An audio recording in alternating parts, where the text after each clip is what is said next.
Hello guys, അസ്സലാമു അലൈക്കും. ഇന്ന് ഞാനൊരു വെറൈറ്റി ടീയുമായിട്ടാണ് എത്തിയിട്ടുള്ളത്. ബോബ ടീ. ഈ ബോബ ടീ എങ്ങനെയാണ് ഉണ്ടാക്കുന്നതെന്ന് പറയുന്നതിന് മുന്നേ എനിക്ക് വേറൊരു കാര്യം പറയാനുണ്ട്. എന്താണെന്ന് വെച്ചാൽ, എൻ്റെ വീട്ടിനടുത്തൊരു നെയ്ബർ കുട്ടിയുണ്ട്. ആളുടെ പേര് അഖിത എന്നാണ്. നമ്മളവളെ മാലു എന്നൊക്കെ വിളിക്കും. ഇപ്പോൾ അവൾ ഇന്തോനേഷ്യയിലാണ്. പക്ഷേ ജോലിയെല്ലാം അവൾ ക്വിറ്റ് ചെയ്തിട്ട് ട്രാവലിങ്ങിലാണ്. അപ്പോൾ അവളിപ്പോൾ മലേഷ്യ, ലാവോസ്, വിയറ്റ്നാം ഒക്കെ കറങ്ങി ഇങ്ങനെ പൊയ്ക്കൊണ്ടിരിക്കുകയാണ്. അപ്പോൾ ഒരു യൂട്യൂബ് ചാനലും ആൾ തുടങ്ങിയിട്ടുണ്ട്. അപ്പോൾ നിങ്ങൾ ട്രാവലിംഗ് ഇഷ്ടപ്പെടുന്നവരാണെങ്കിൽ കമൻറ്റ് ബോക്സിലിട്ടിരിക്കുന്ന ലിങ്കിൽ കയറി ചാനൽ കണ്ട് ഒന്ന് സപ്പോർട്ട് ചെയ്യുക. ഓക്കെ, അപ്പോൾ ഇനി നമുക്ക് എങ്ങനെയാണ് ബോബ ടീ ഉണ്ടാക്കുന്നതെന്ന് നോക്കാം.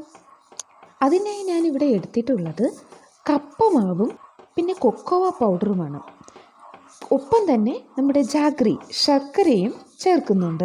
കുറച്ച് വെള്ളത്തിൽ ശർക്കരയിട്ട് നല്ലപോലെ ഒന്ന് പാനി കാച്ചിയതിന് ശേഷം അതിലേക്ക് ആവശ്യത്തിന് കപ്പമാവും പിന്നെ ഒരു 2 ടേബിൾ സ്പൂൺ കൊക്കോവ പൗഡറും കൂടി ഒന്ന് മിക്സ് ചെയ്ത് നല്ലപോലെ കുറുക്കിയെടുക്കുന്നു. ശേഷം മറ്റൊരു പാത്രത്തിൽ ഒരു 2-3 ടേബിൾ സ്പൂൺ കപ്പപ്പൊടിയും അതുപോലെ ഒരു 2 ടേബിൾ സ്പൂൺ കൊക്കോവ പൗഡറും കൂടി ഒന്ന് മിക്സ് ചെയ്ത് ഇളക്കി വയ്ക്കുന്നു. ഇനി നമ്മുടെ ഈ തിളച്ച് ഒന്ന് പാകപ്പെട്ട ആ പാനിയിലേക്ക് ഈ മാവിനെ ഇട്ട് ഒന്ന് മിക്സ് ചെയ്തെടുക്കുന്നു. മിക്സ് ചെയ്ത് നമ്മൾ ഈ കൊഴുക്കട്ടയ്ക്കൊക്കെ വേണ്ടിയിട്ട് മാവ് കിട്ടുന്ന പോലെ ഇപ്പോൾ ഈ പൊടിയും കൂടി ആ പാനിയിലേക്ക് ഇട്ട് ഒന്ന് കുറുക്കി പാകത്തിന് കുഴച്ചെടുക്കുന്നു. ആ കുഴച്ചെടുത്ത മാവിനെ ഒന്നുകൂടി കൈ കൊണ്ട് നല്ല പോലെ ഇങ്ങനെ ഞാപ്പിട്ടി നല്ല ഒരു ബോൾ പോലെ ആക്കിയതിന് ശേഷം പിന്നെ നമ്മൾ അതിൽ നിന്ന് കുറച്ചെടുത്ത് ആവശ്യത്തിന് ഇതുപോലെ ഇങ്ങനെ ഉരുട്ടി ഒരു റോളാക്കുന്നു. എന്നിട്ട് ആ റോളിനെ ഒന്ന് 2 കഷ്ണമാക്കിയിട്ട് ചെറിയ ചെറിയ കഷ്ണങ്ങളാക്കി കട്ട് ചെയ്ത് മാറ്റുന്നു. കുറച്ചുകൂടി ചെറിയ കഷ്ണമാക്കി അത്രയും നല്ലതാണ്. ഞാൻ പക്ഷേ ഇവിടെ കുറച്ച് വലിയ കഷ്ണങ്ങളാണ് എടുത്തിട്ടുള്ളത്. കുറച്ചുകൂടെ ചെറിയ കഷ്ണവും ആക്കാം. എന്നിട്ട് പരസ്പരം ഒട്ടാതിരിക്കാൻ വേണ്ടി ഒരല്പം മാവ് പൊടിയും കൂടി ഒന്ന് തൂറ്റിയതിന് ശേഷം ബോളുകളാക്കി മാറ്റി വയ്ക്കാം. ഇനി നമ്മൾ ചെയ്യേണ്ടത് വേറൊരു പാത്രത്തിലേക്ക് കുറച്ച് ജാഗ്രിയിട്ട് അതായത് ശർക്കരയിട്ട് ഒന്ന് തിളപ്പിച്ചതിന് ശേഷം അതിലേക്ക് വീണ്ടും കൊക്കോവ പൗഡർ ആഡ് ചെയ്യുന്നു. അതിനുശേഷം അത് തിളയ്ക്കുമ്പോഴേക്കും നമ്മുടെ ഈ ഉരുട്ടി വെച്ചിരിക്കുന്ന ബോൾസ് എല്ലാം അതിലേക്ക് ഇട്ട് ഒന്ന് ഇളക്കി അതിനെ ഒന്ന് കുറുക്കിയെടുക്കുന്നു. ഇപ്പോൾ നല്ലൊരു മണം വരും കേട്ടോ.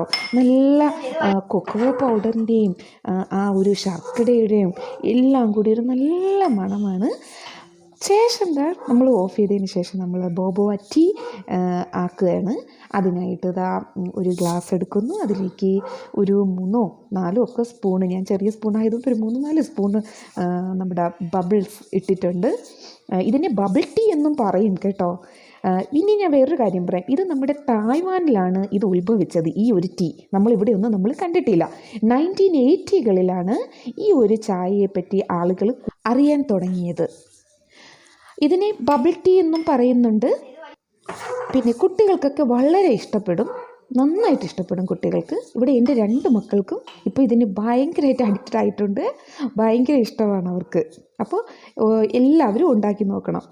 ഒരു ചോക്ലേറ്റിൻ്റെ നിറം പോലെ മിൽക്ക് മാറി വരും കേട്ടോ. നമ്മൾ ഒഴിക്കുന്ന ആ പാല് ചോക്ലേറ്റിൻ്റെ കളറായി വരും കുറച്ച് കഴിയുമ്പോൾ. അപ്പോൾ കൂട്ടുകാരെ, വീഡിയോ ഇഷ്ടമായാൽ like, subscribe, share and comment support ചെയ്ത് ഒന്ന് ഹെൽപ്പ് ചെയ്യുക. അപ്പോൾ മറ്റൊരു വീഡിയോയുമായി വീണ്ടും കാണാം. ബൈ.